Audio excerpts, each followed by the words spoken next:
Turnout in European elections is traditionally lower than for national elections. And in the UK, it's even lower than the turnout for local council elections. And getting lower, I had recently written. Although one of the plus points from the elections that finished on Sunday is that the decline Europe-wide in turnout has been halted. And those of us who were watching Europol TV on the night will have seen the rejoicing of certain political group leaders in the Parliament.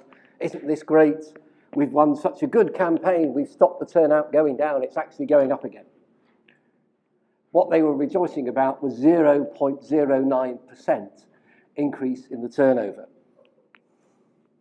Often it is said the elections are pointless and not worth bothering about because this is not the choosing of a government at stake. And anyway, the European Parliament is only a talking shop with no real power.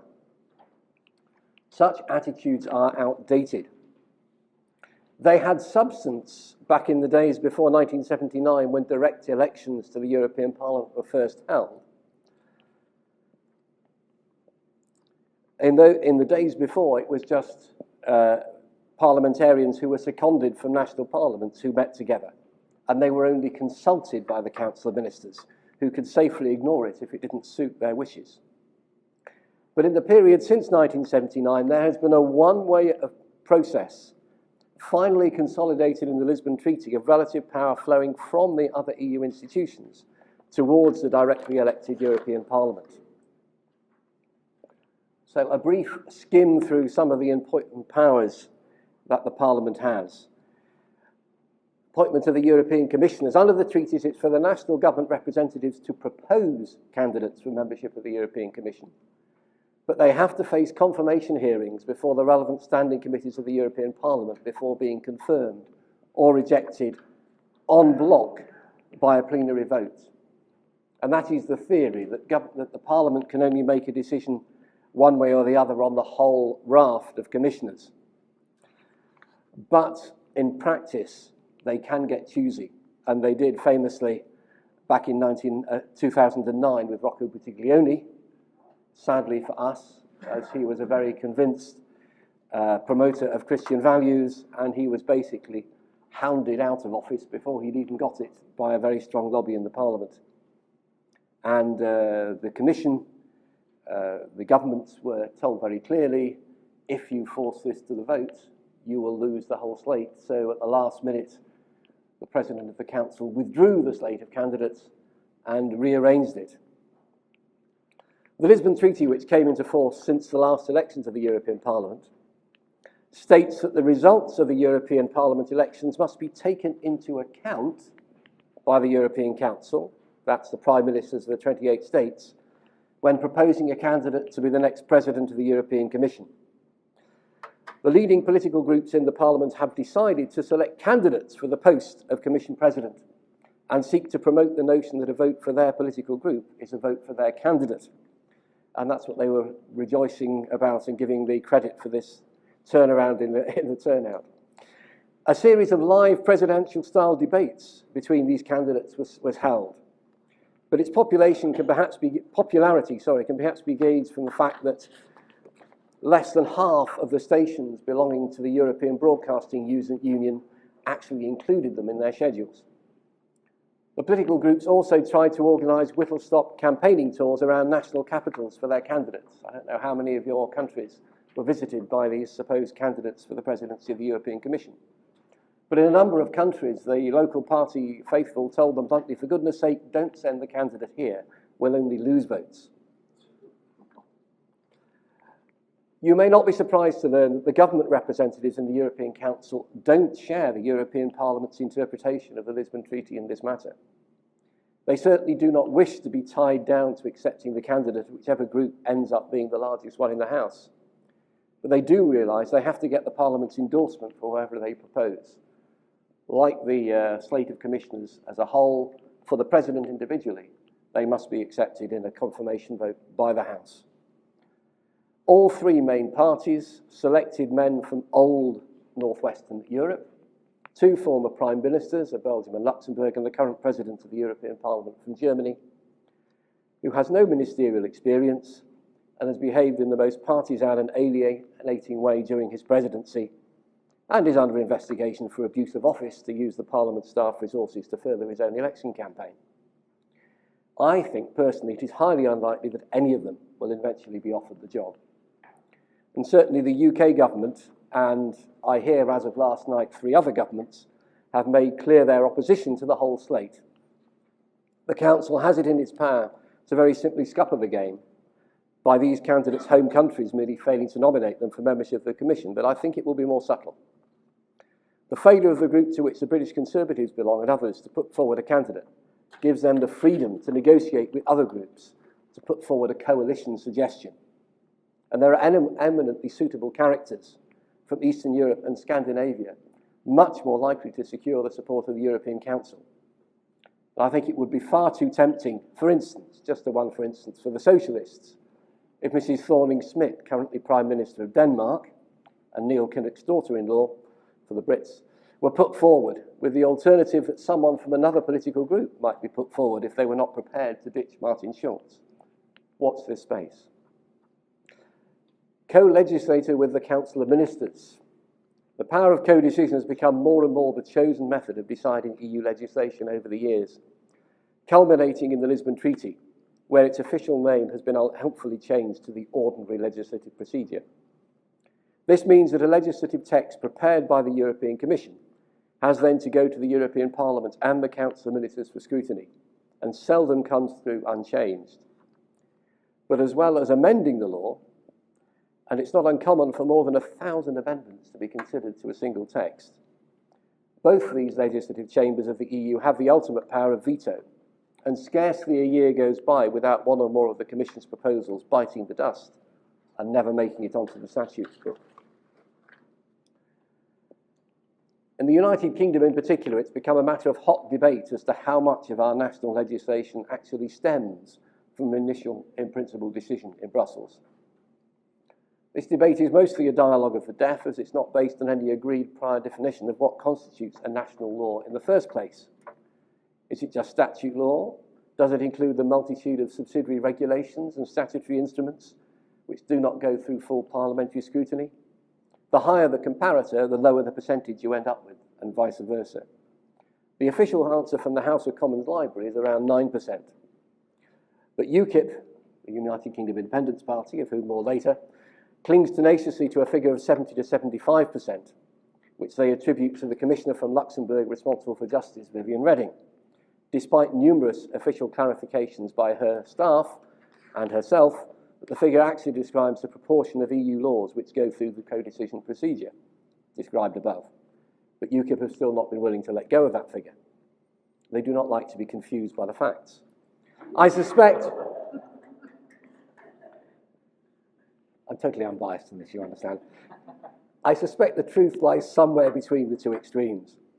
In British national political culture, it's common to blame Europe for draconian laws of which the details are actually dreamt up by British civil servants, and also from time to take credit for a new law being a good idea by the government when it in fact originated in Brussels. The ratifier of international agreements. If the above description of the Parliament's power is not sufficient to convince you that casting a vote is a worthwhile exercise, you may like also to consider the Parliament has to ratify international agreements entered into by the EU. These bind all member states, especially in the area of international trade. All international agreements on import tariffs, market access regulations, etc. have to be first scrutinised by the European Parliament. Currently, the hot potato is the proposed transatlantic trade and investment partnership deal with the USA. There's strong political concern in Europe, which no doubt have an influence on voting patterns, that the high standards of environmental and safety control in Europe could be compromised in order to cut a deal. And also the sort of international corporate versus sovereign dispute resolution mechanism, which has seen states punished for democratic law changes in North America, could be introduced here. Civil liberties concerns have also been a strong driver of EU legislation on data protection. But Edward Snowden's revelations about the US NSA spying activities has raised it to fever pitch in some quarters. Shortly after 9/11, the European Commission struck a private deal with the White House about the sharing of passengers' private data on transatlantic flights. Neither the European Parliament nor the US Congress had been consulted. It was the European Parliament, through the European Court of Justice, which had the effective power to reverse the Commission's action and force a total redrafting of the agreement to introduce privacy safeguards. And, just as King Charles I found out in the English Civil War, ignoring Parliament is a costly affair, not least because they vote your budget. The European Parliament also holds the purse strings and has to approve EU expenditure proposals. The Lisbon Treaty provided for a speeded up process to get the budget approved. This is, in fact, has resulted in it taking longer and longer every year because there is a failure to reach an agreement within the shortened timetable. So the process has to start all over again. As often happens in the US Congress, the Parliament's powers over the budget give a neat backdoor way to influence policy through budget amendment rather than taking on the larger challenge of trying to pilot through a complete statute. As a lobbyist, I've seen changes in the funding arrangements for overseas aid and women's organisations change through this device, as well as establishing the principle of a single European helpline number for trafficking victims. Sadly, the Commission's implementation competence can sometimes make this a Pyrrhic victory. What does it feel like on the inside of European elections? Selectorate versus electorate. The UK voting system gives the least power to the electorate, although there are actually 8 countries altogether that have what is known as a closed list system. This makes the position on the party list allocated to a candidate the deciding factor. And who chooses his or her position on the list? Not the electorate at large, but the selectorate of the party hierarchy. Campaigning is therefore a matter of trying to curry favour with and impress those whose decision-making power within his or her own party. Communication with the general public is an optional extra and only really has efficacy for one candidate on the list who is on the margin between being elected or not. So it's generally those that further down the list that have to make the effort. For all the others, it's a foregone conclusion.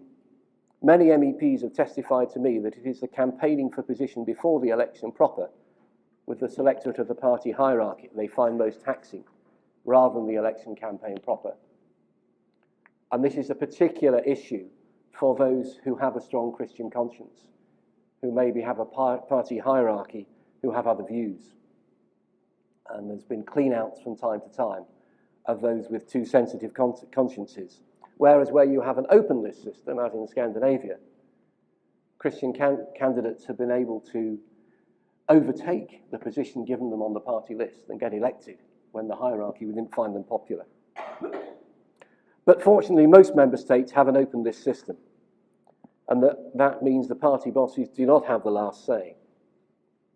Although rarely does the biblical maxim of the last becoming first and vice versa happen, but it's a commonplace for candidates who are too far down the list to have a realistic prospect of getting elected to get promoted by the voters into a winning position. Suspended animation. Technically, MEPs who are in place before the election do not lose their seats until the 30th of June. This means they need to try to maintain their office presence in Brussels and continue to deal with correspondence from constituents. But this becomes increasingly difficult as staff who see the strong probability that their employer will not be chosen again by the voters flee to more stable employment positions elsewhere. And newly elected colleagues from their party come to camp out in their office because they're not allocated their own room until July. This is how you find the new MEPs. But it's not just existing MEPs who find their limbo period taxing. Those newly elected and fired up with enthusiasm and buoyed up by popular support find that they're at the bottom of the pecking order in Brussels and experience something of the transition trauma of new boys at the beginning of the school year.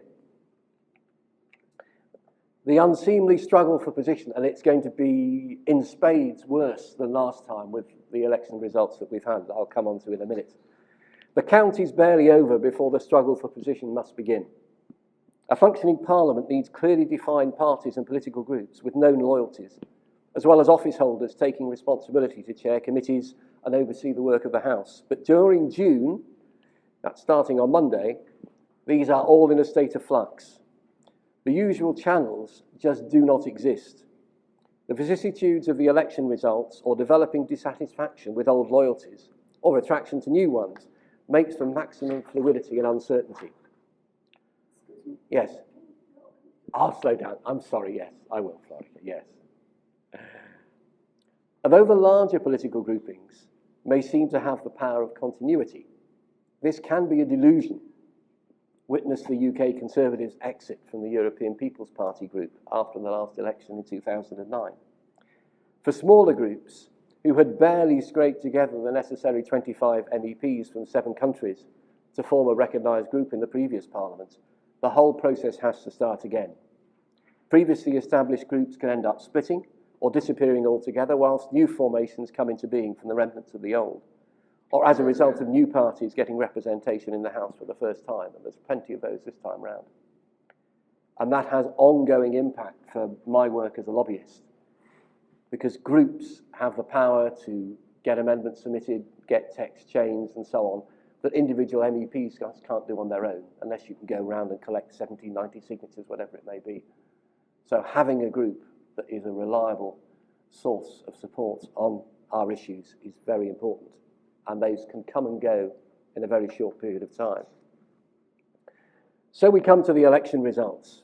This is our second election during the economic crisis. The crisis and the response to it by the EU and member state governments was a dominant factor in deciding voting intentions back in 2009.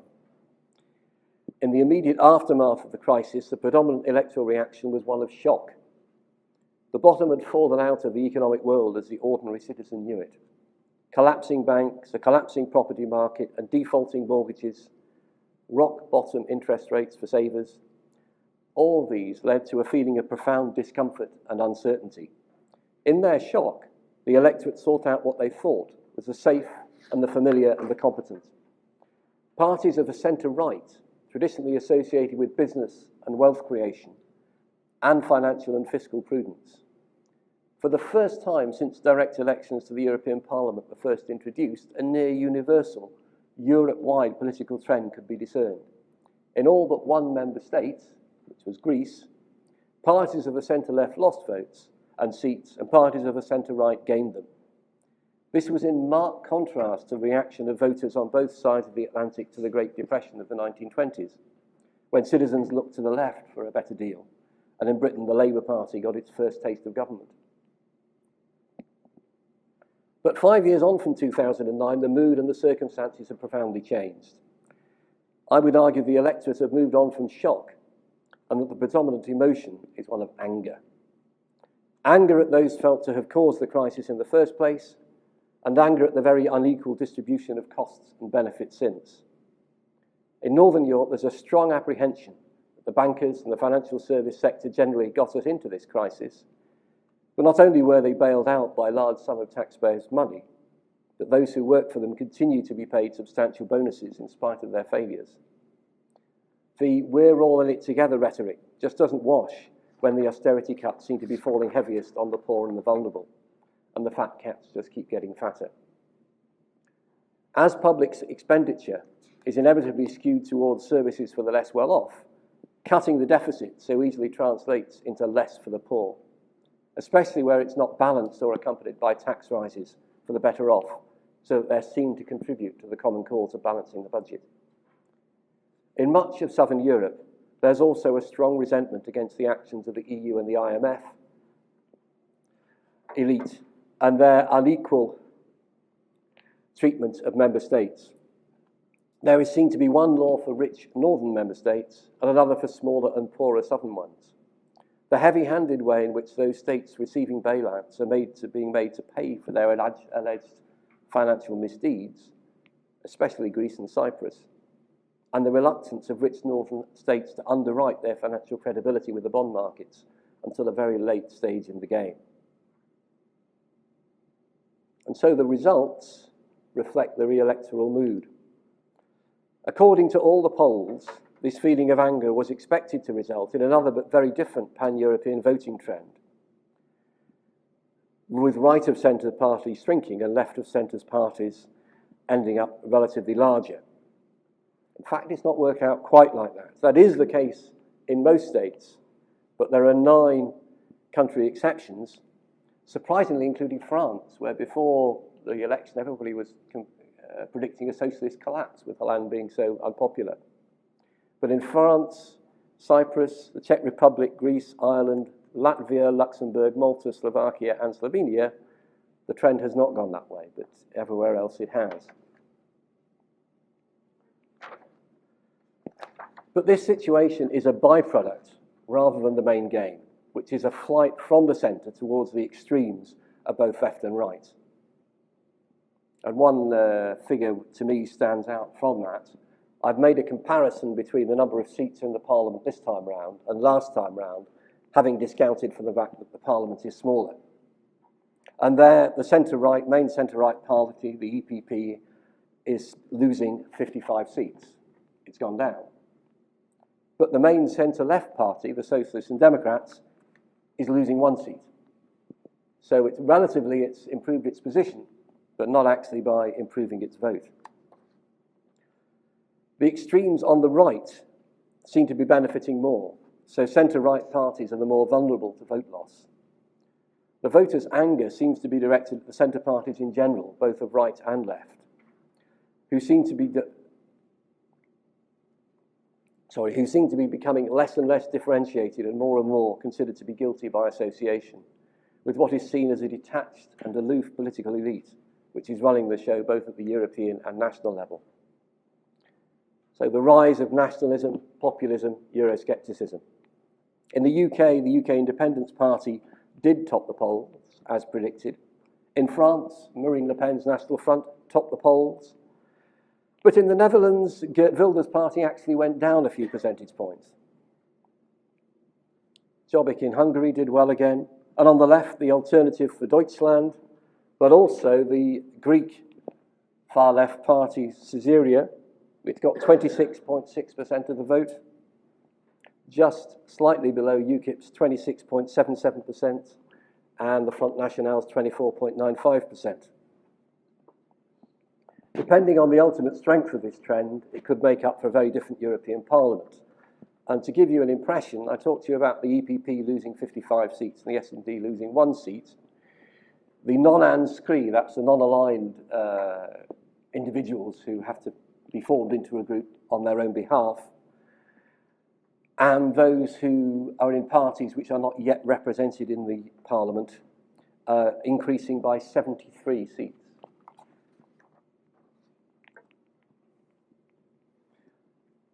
So depending on the strength of this trend, it could make for a very different European Parliament, hence a very different EU in the future.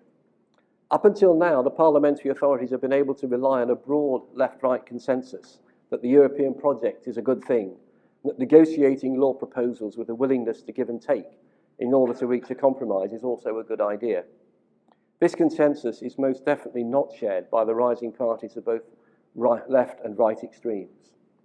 They do not share the centre's commitment to promoting Parliament's reputation as an institution and oiling the wheels of legislative production rather than holding things up. But what does this all mean for Christian values? I must get round to this as time is running out. In my view, 2 trends are very likely with a mixture of positives and negatives. Number one, a more adversarial legislative process will slow things down. The process of negotiating changes to Commission text put to the Parliament is likely to become more complicated, with less possibility to rely on the goodwill of a broad range of participants. Successes such as we've recently benefited from with the clinical trials regulation, the medical diagnostic devices regulation, and I will move on quickly because I'm being told I've only got 5 minutes, but there were cases where we got very good positive changes in good bioethics directive, where ethical safeguards which had been left out in the Commission proposed text were put in at the insistence of Parliament and Council after negotiation. But there will also hopefully be less possibility for texts we are unhappy with to be stitched up in closed negotiations with the Council of Ministers under the, in my view, infamous first reading agreement procedure. Number 2, an end to the left progressive consensus, question mark, or maybe it shouldn't be a question mark now. In part because of better internal discipline, the broad left has won most votes on Christian values issues until very recently. The promotion of a right to abortion on demand insistence on the redefinition of marriage for a diversity of family forms, reinterpretation of tolerance to become compulsory affirmation of alternative lifestyles. If this consensus is broken, does the push for social engineering stand still, or can the process of progressive change actually be reversed? These are good questions to be contemplating. The parties of left and right extremes are by and large less committed, or not committed at all, to the political correctness consensus around gay rights and reproductive rights, making it less likely that proposals in this field will prevail. But they're also likely to be less willing to back reforms in the area of migration and social and economic exclusion, or stronger measures towards achieving the Millennium Development Goals, which most Christians would see as a retrograde step. As in the case of national elections, the expected advance has actually happened, of the protest vote that is anticipated is unlikely to be helpful in securing the timely taking of necessary but difficult decisions, which risk being unpopular in some quarters. And so to my conclusions. A number of countries, and not just the UK, are feeling a profound sense of dissatisfaction with the EU's performance in recent years. But elsewhere, the prevailing mood is for reform and better governance, not for abolition. The infamous democratic deficit and feelings of distance between the ruling elite and the electorate has, if anything, got wider since the last elections, even though the Parliament has been exercising its much wider powers given under the Lisbon Treaty for the first time during this period. All the signs are that the next Parliament is going to run less smoothly and with less predictable outcomes than the current one. If socially radical engineering proposals are put on the table, this may be no bad thing. But for the day-to-day delivery of improved conditions for those who live, work and travel in the EU, let alone the sorry tide of trafficked and asylum seekers, it is difficult to predict positive progress during the next 5 years. But in the longer run, if those in power can finally take heed of what the European man in the street is trying to say and reform the system so that it serves his needs and no longer gives primacy to vested interests and pet projects, we could see a revival of interest in and support for what the EU does and feel that we really are, and forgive this particular UK bit of humour, to coin a phrase, better together.